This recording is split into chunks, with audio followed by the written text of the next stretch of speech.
Boa tarde, boa noite, pessoal. Eu me chamo Valeriano Silva Lima, sou professor graduando na licenciatura interdisciplinar em Ciências Humanas e Sociais pela Universidade Federal do Sul da Bahia, campus Osígenes Costa, aqui em Porto Seguro, Bahia. E estou aqui hoje para gravar um material audiovisual, material didático audiovisual para vocês. Nós vamos tratar sobre patrimônio imaterial e o acarajé, né? Nós vamos reagir aqui a um vídeo que foi postado no site, no canal do YouTube do IFAM, né? Que é o Instituto do Patrimônio Histórico e Artístico Nacional. E este material didático aqui vai servir como apoio para uma aula sobre patrimônio, né? Que é um tema aí interdisciplinar das ciências humanas e sociais. Antes de dar play no vídeo e reagir aqui junto com vocês, eu queria fazer uma recapitulação sobre essa categoria, né, que é o patrimônio. Lembrar lá, né, da aula e do material do outro material de apoio que a gente tem, né, do que é um patrimônio, né? O patrimônio é essa categoria que surgiu, né, na modernidade, sobretudo com a origem das nações aí, né, a partir do final do século XVIII, né? Mas antes de surgir oficialmente essa categoria patrimônio, esses objetos patrimoniais já eram de fundamental importância, né, desde os primórdios para diversos grupos étnicos e sociais, né? Já existiam esses objetos, esses totens que eram importantes, que são importantes, né, para a constituição de uma identidade, de um grupo, né? Então, não é de hoje que esses objetos têm alguma importância, né?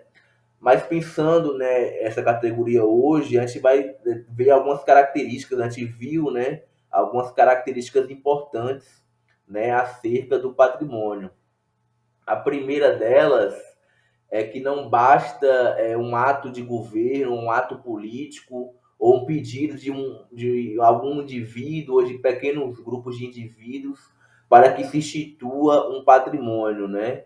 Esse objeto ele tem que ter uma reverberação na sociedade, né? Tem que significar algo, né, para a sociedade como um todo, para aquele grupo, né, para aquela sociedade ali, né? Então ele tem que ter essa abrangência, né, para que ele possa ser instituído como patrimônio.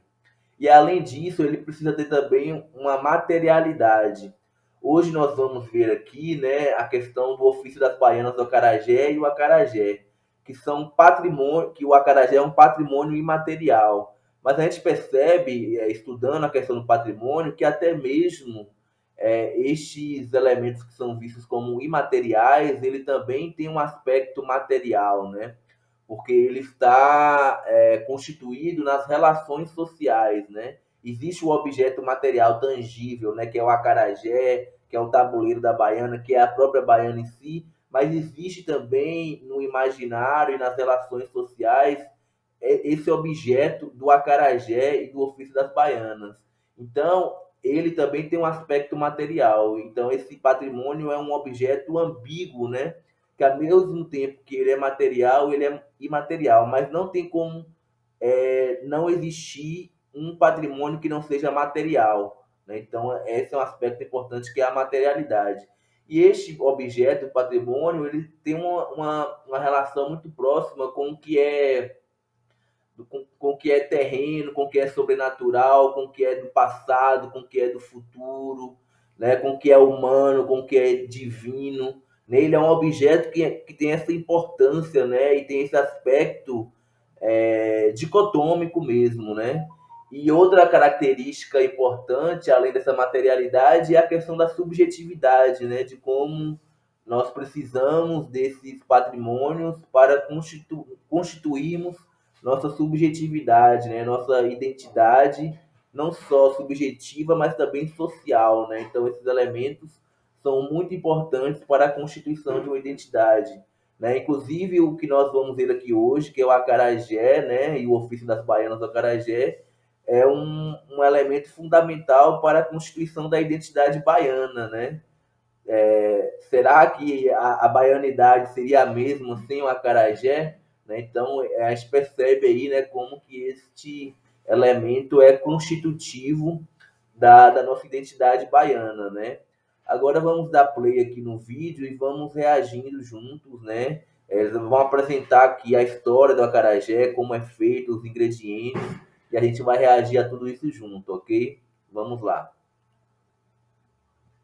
Começando aqui, né, o vídeo apresenta que o acarajé foi registrado como Patrimônio Cultural e Material do Brasil em janeiro de 2005, né, e este vídeo foi produzido pela Fundação Cultural Palmares, né, que é um documento complementar para o Inventário Nacional de Referências Culturais do Ofício das Baianas do Acarajé, né, realizado pelo IFAM.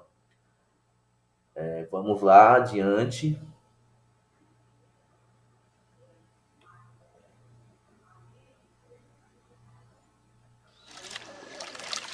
Olha, olha, ela é dona do mundo. Olha, olha, Yansan venceu guerra. Aqui nós já vimos no começo, né, as baianas tratando o feijão fradinho, né, que é um ingrediente fundamental aí para a receita do bolinho de acarajé, né?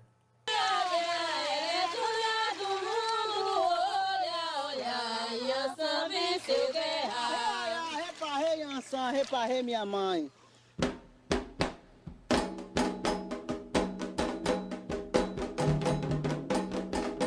O grande segredo do acarajé é você ter amor. Porque para você fazer acarajé tem que fazer com carinho, bem feito, né? E o acarajé tem que ser puro. É o feijão fradinho com a cebola e o sal. Aí você vai fazer um bom acarajé. O acará é de Yansan. Yansan. Quando se tem a obrigação de orixá Yansan, o que não falta na casa é acarajé. A gente vê aí, né, logo no começo, que o acarajé é uma comida, né, de origem africana, associada, né, a esse orixá da religião de matriz africana que é Yansan, né, que é uma entidade feminina, né, e que para a obrigação no candomblé, né, de Yansan se faz o acarajé, que é uma comida deste santo, né. Vamos adiante. É a dona do acarajé. É Yansan. E a loção muro.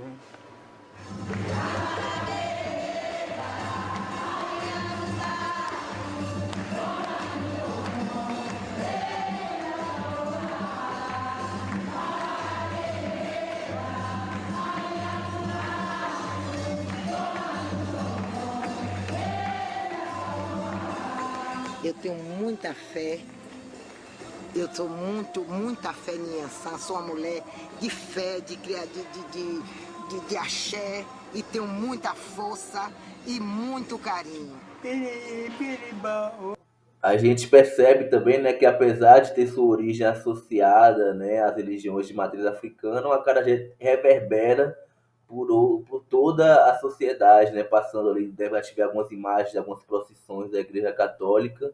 Então, apesar de ter essa origem, né, e importante destacar ela, ela tem certa reverberação também, né, em outros costumes e outros hábitos, né, isso acabou sendo transformado com o tempo, né.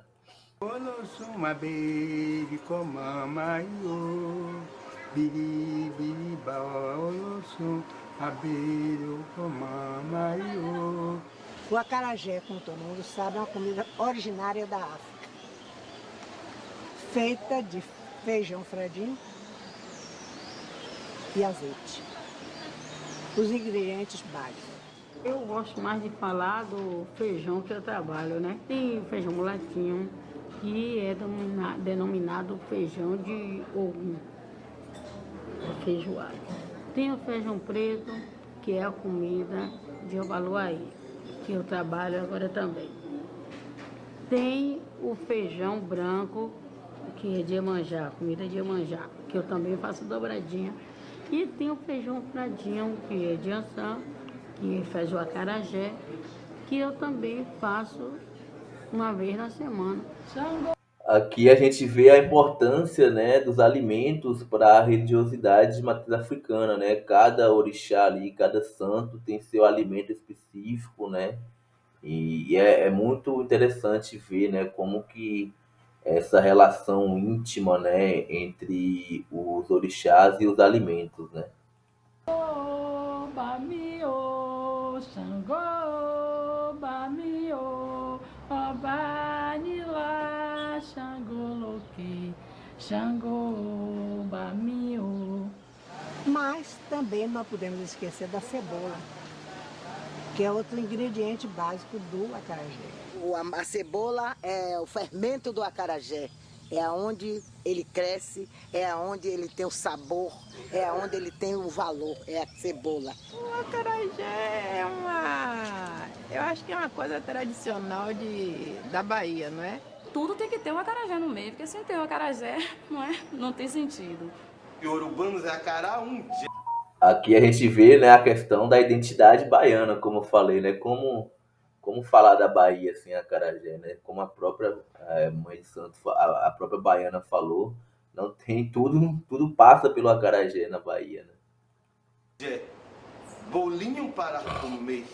Na realidade, o nome, o jé, é o verbo comer na língua iorubá. O nome do bolo do bolinho é acará. E que era frito, que o pão do africano... Aqui a gente viu, né, ela explicando a origem etimológica da palavra, né? Que é o acará, né, que é o bolinho, e o jé, que é o comer, né? Então, é o bolinho de fogo, que é o acará, e o jé, que é o comer. Então, é interessante também esse aspecto, né, essa informação. O africano não era assado, o africano não conhecia fogo. O africano fritava. E por ele fritar, que e como interessante também como que isso está associado, né, a um povo, né, a história de um povo, né? O mestre fala aqui, né, que os africanos não tinham fornos, né, não tinham fornos. Então, o único meio que eles tinham era fritar esses bolinhos, né? Eles começaram a fritar no azeite de dendê, que ele não existia óleo de soja, não existia o azeite doce, que é uma questão do português. Então tudo que era feito no africano era feito no azeite de dendê. O azeite de dendê é uma coisa de grande serventia no candomblé. Sem o azeite, acho que nada é feito. O azeite é a força, é a maior força da natureza que existe no candomblé para dar força, para dar energia. O azeite de dendê é o sabor, é a fragrância, é o cheiro, é a vida que ele tem. Porque o azeite dá muita vida, o azeite é muito forte, o azeite é muito positivo. O azeite enfeitiça a casa. O cheiro do dendê é um feitiço. Não é à toa que os orixás adoram e amam o azeite de dendê. Tem que ter o dendê. Aqui a gente vê também a importância desse outro alimento, né, que é o azeite, né? E daqui a pouco a gente vai ver aqui como que é feito esse azeite, né, que é um óleo de um coco, né, de uma planta específica, né, e a gente vai ver agora como que se faz e ouvir um pouquinho mais da história do azeite também. Do azeite de dendê, no caso, né? Que existem outros tipos de azeite. Que nós chamamos de epô, né? Tem que ter dentro do candomblé, né? O epô é uma mina de ouro só. O rapaz aqui, né, subindo na palmeira ali para colher, né, o dendê para fazer o azeite. Olha que interessante. O epô é uma mina de ouro só. O epô é uma mina de ouro só. O epô é o dendê, é o azeite de dendê que minha avó e minha bisavó. É uma mina de ouro só. O epô é uma mina de ouro só. O epô é uma mina de ouro só. O acarajé antigamente era feito pelas filhas de santo. As filhas de Ançã tinham um grande papel de, depois de dar a obrigação de orixá, descendentes de africanos, de ir no final da tarde, que o sol teria que estar frio, para oferecer, para vender, para comercializar o acarajé com pimenta. Eu lembro que o molho molho que minha... Aqui ele traz um aspecto muito importante também, né, de como a origem do acarajé está associada ao ofício de mulheres negras ligada à religiosidade de matriz africana, né? Inclusive foi uma das primeiras opções de trabalho que as mulheres teve neste país, né? Enquanto muitas não podiam trabalhar ou só tinham trabalhos, né, na casa grande, né, numa posição de doméstica ali, o acarajé serve também para dar uma autonomia, né, a essas mulheres negras, além de ter a ligação com a sua religiosidade, né, de como ela fortalece, né, a identidade dessas mulheres negras, né, afrodescendentes. Minha avó fazia, ela não fazia com pimenta verde, era pimenta seca, cebola, gengibre, que ela frigia. Aqui ela está falando da receita tradicional do acarajé, né? Que ao longo do tempo ela foi mudando um pouquinho, mas ela está trazendo aqui alguns aspectos da receita tradicional do acarajé. Pitada de sal, que ela frigia, né? E botava a pimenta seca bem triturada, bem moída. O molho, a cor do molho era pretinho, frito, torrado. Não era esses molhos de hoje. E esse negócio de tomate, a vinagrete, isso não existia, meu filho. Acarajé, abará era com pimenta. Só. E também não é desse tamanhão, como fazem, parecendo que é uma. Eu digo que os acarajé de hoje que vendem na rua é acarajé burger. Eu acredito que uma O baiana... acarajé de hoje parece um hambúrguer mesmo, né? De tão grande que é. É bem interessante esse aspecto. que cultue orixá, que se traje como baiana, que se vista toda de rechilier, ela não vale à toa. Não vale pela questão da comercialização. Ela vale pelo sentimento. Baiana, o traje dela é o camisinho. Outro aspecto importante que tem origem nessa tradição, né? Não era simplesmente pelo lucro, não era simplesmente pelo lado comercial, né? Era uma questão mesmo, né, do culto, né, da adoração ao orixá Yansan, né, de como estava ligado, né. Claro que com o tempo isso foi se transformando, né, outras pessoas foram aprendendo esse ofício e lidando de forma diferente com ele, o que é válido também, né, porque não dá para a gente pensar numa essencialidade, né, da coisa, mas é interessante notar, né, esse aspecto histórico, né, como que ele tá ligado, né, com a religiosidade. Depois a anágua, que é que deixa a baiana com rodas. Aqui é feito com pano mesmo e goma. Aqui ela tá falando das vestimentas, né, da baiana, né, bem interessante também. Colocamos goma e fica aberto. Depois coloca a saia.